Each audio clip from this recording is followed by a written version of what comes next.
இந்த இன்சிடென்ட்ஸை பற்றி ஃபஸ்ட் நம்ம ப்ரீஃப் பண்ணுவோம். பட் ப்ரீஃப் பண்ணுறதுக்கு ரைட் பர்சன் வந்திருக்காரு. சரவணன் சார் அவர் சொல்லுவார்.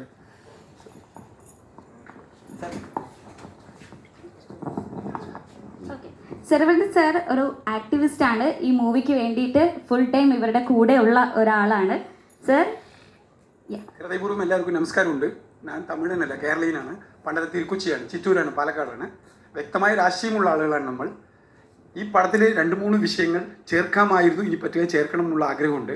ഒന്ന്, ഇംഗ്ലീഷ് സബ് ടൈറ്റിൽ വേണം എന്നൊരു ആഗ്രഹമുണ്ട്. ഇത് തമിഴ് പടമല്ല, ഇന്ത്യയുടെ ഒരു പാൻ ഇന്ത്യ പടമാണ്. നമ്മൾ പൊതുവെ കേരളീയർ തമിഴ്നാട്ടിൽ ഇങ്ങനെ ഒരു സ്ഥലം പറഞ്ഞാൽ തമിഴ്നാടൊക്കെ അങ്ങനെയാണ്, യു പി ഒക്കെ അങ്ങനെയാണ്, ബീഹാറൊക്കെ അങ്ങനെയാണ്, വളരെ ബാക്ക്വേർഡ് ഏരിയ ആണെന്ന് പറയും. പക്ഷെ ഇപ്പോഴും നമ്മുടെ കേരളത്തിൽ പക്ഷെ പല ഗ്രാമങ്ങളും നമ്മുടെ കേരളത്തിൽ തന്നെ ഇവിടെ റോഡില്ലാതെയും വഴിയില്ലാതെയും ആദിവാസി കോളനികൾ ഉള്ള സ്ഥലങ്ങളാണിത്. ചിറ്റൂർ എന്നാൽ നിങ്ങൾക്ക് അറിയും, പൊതുസമൂഹത്തിനൊരു പ്രശ്നം പറഞ്ഞപ്പോൾ ഭൂഗർഭജലം ഇപ്പോഴും ഒരു ദിവസം 3000 ലിറ്റർ എടുക്കാൻ പാടുള്ള എന്നൊരു നിയമമുണ്ട്. ചിറ്റൂർ പാലക്കാട് ജില്ലയിൽ 5 താലൂക്ക് ഭൂഗർഭജലം ഊറ്റിയെടുക്കാൻ പാടില്ല പറഞ്ഞ് ഹിറ്റ്ലറെ പോലും ബാൻ ചെയ്യാൻ കഴിയാത്ത കൊക്കക്കോള ബാൻ ചെയ്ത നാടാണ്. പക്ഷെ ഇപ്പോൾ നമ്മളെല്ലാവരും പൊതുസമൂഹത്തിനൊരു പ്രശ്നം പറഞ്ഞപ്പോൾ ആദിവാസികൾ ഇടപെട്ടു. പക്ഷെ ആദിവാസികൾ പ്രശ്നം പറയുമ്പോൾ അതിലൂടെ ആദിവാസികളുടെ പ്രശ്നമാണ്. യുനിസെഫ് പറഞ്ഞിട്ടുണ്ട് കുട്ടികൾ മരിക്കാൻ പാടില്ല പ്രസവത്തിൽ എന്ന്. ഇപ്പോഴും അട്ടപ്പാടിയിൽ ഒരു വർഷം 25 കുഞ്ഞുങ്ങൾക്ക് മരിക്കുന്നുണ്ട്. അത് നമുക്ക് നിത്യസംഭവമായി. കുട്ടികൾ മരിച്ചു എന്നുള്ളത് അത് അട്ടപ്പാടി അങ്ങനെ തന്നെയാണ്. പിന്നെ പൊതുവെ എങ്ങനെ പറയും, ആ തമിഴ്നാട് അങ്ങനെ തന്നെയാണ്, ബാക്ക്വേർഡ് ഏരിയ അല്ലേ? അല്ല, ഇത് സബ് ടൈറ്റിൽ ഇടുകയാണെങ്കിൽ ഇന്ത്യയിലുള്ള 29 സംസ്ഥാനങ്ങളും പൊരുത്തപ്പെട്ട പടമാണ്. ഞാൻ സിനിമക്കാരനല്ല, ഡിസാസ്റ്റർ മാനേജ്മെൻറ്റിൽ PhD കഴിഞ്ഞു. ഇപ്പോഴും വയനാട് ഉൾപ്പെടെ ദുരന്തം നടക്കുന്ന ആ സമയങ്ങളിൽ റെസ്ക്യൂവിനും ഓടി നടക്കുന്ന ആളുകളാണ്. ഇതുപോലെ തന്നെ ഈ സംഭവം നടക്കുന്നതിനായി പറയുന്ന വെള്ളഗവി അവിടെ തന്നെ ഒരു 5-6 തവണ പോയിട്ടുണ്ട്. ഇതിനേക്കാളും ദയനീയ അവസ്ഥയിലാണ് നമ്മുടെ കേരളത്തിൽ പറമ്പിക്കുളം ഉള്ളിലുള്ള 2 കോളനി, അല്ലിമൂപ്പൻ കോളനി, 30 ഏക്കർ കോളനിയിൽ ഇപ്പോഴും 100 കണക്കിന് ആളുകൾ റോഡില്ലാതെ, സ്വന്തം പഞ്ചായത്ത് മുതലമുട ഗ്രാമപഞ്ചായത്താണ്, നിങ്ങൾ പറമ്പിക്കുളം വന്നിട്ടുണ്ടാവും, 8 കിലോമീറ്ററിൽ ഒരു റോഡ് ഇടാൻ കഴിയാതെ 160 വർഷത്തിൽ കൂടുതൽ പോരാട്ടങ്ങളാണ്. ഇപ്പോൾ 60 കിലോമീറ്റർ ചുറ്റിയാണ് സ്വന്തം പഞ്ചായത്ത് ഓഫീസിലേക്ക് വരുന്നത്. അവർ തമിഴ്നാട് പോയിട്ട് ചുറ്റി വരണം. വിഷയം മഹാത്മാഗാന്ധി വാട്സപ്പും സോഷ്യൽ മീഡിയയും ചാനലുകളും ഒന്നില്ലാത്ത സമയത്താണ് അഹിംസ അല്ലെങ്കിൽ ഇന്ത്യൻ സ്വാതന്ത്ര്യ സമരത്തെ ഇന്ത്യ ഫുള്ള് സ്പ്രെഡ് ചെയ്തു. ലോകം ഫുള്ളും എടുത്തു അവർ. മഹാത്മാഗാന്ധി ഫേസ്ബുക്കിലല്ല പറഞ്ഞത്, പ്രസ് മീറ്റല്ല വെച്ചത്.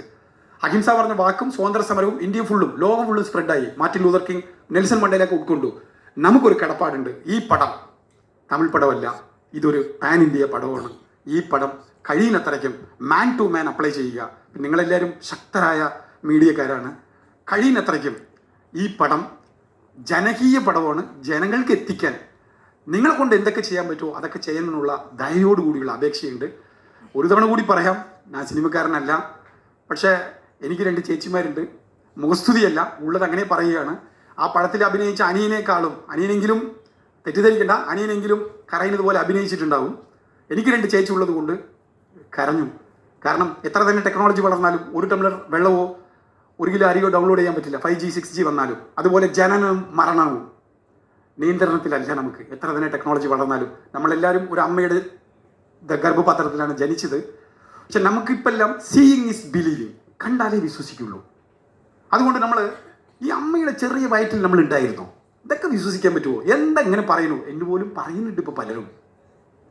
ആ പ്രസവം എന്നുള്ള വിഷയം നോട്ട് ലീസ്റ്റ്. വേറെ ഹീറോയിക് സിനിമയാണെങ്കിൽ ഫസ്റ്റ് സീൻ ഈ കുട്ടി ജനിച്ചിട്ടുണ്ടാവും, അന്ത കുളന്തടാ ഹീറോവേ എന്ന് പറയില്ലേ നമ്മൾ പൊതുവെ പല കമേഴ്ഷ്യൽ ഫിലിമും.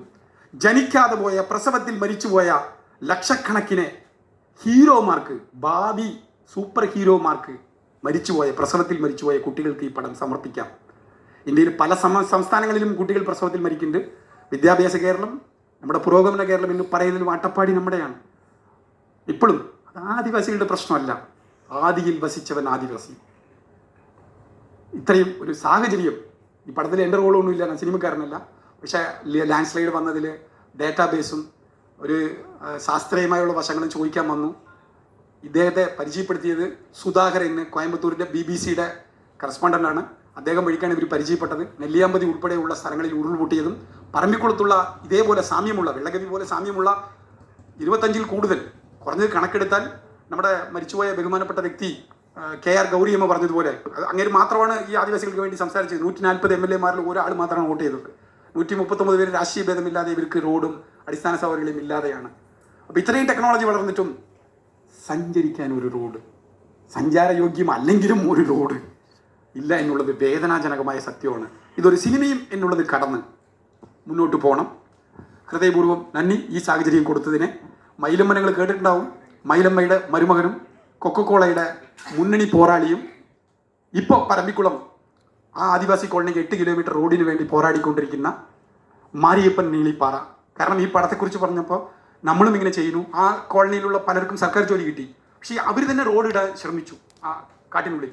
അപ്പോൾ എല്ലാവരും മുകളിൽ കേസെടുത്തു. അതിൽ പോലീസും പലർക്കും ജോലി കിട്ടി, പക്ഷേ കേസുള്ളത് കൊണ്ട് ജോലി കൊടുക്കാൻ പറ്റില്ല പറഞ്ഞു. പിന്നെ സംഘടനകൾ ഇടപെട്ടു. ഇപ്പോൾ കൃഷിഭവനിലൊക്കെ ജോലി കയറി നമ്മുടെ പറമ്പിക്കുളത്തിലുള്ളത്. അപ്പോൾ അദ്ദേഹത്തിൻ്റെ അഭിപ്രായം കുറച്ച് പറയും. ഇത്രയും നേരം ക്ഷമയോട് കേട്ടിരുന്ന നിങ്ങൾ എല്ലാവർക്കും ഹൃദയപൂർവ്വം നന്ദി. Thank you so much.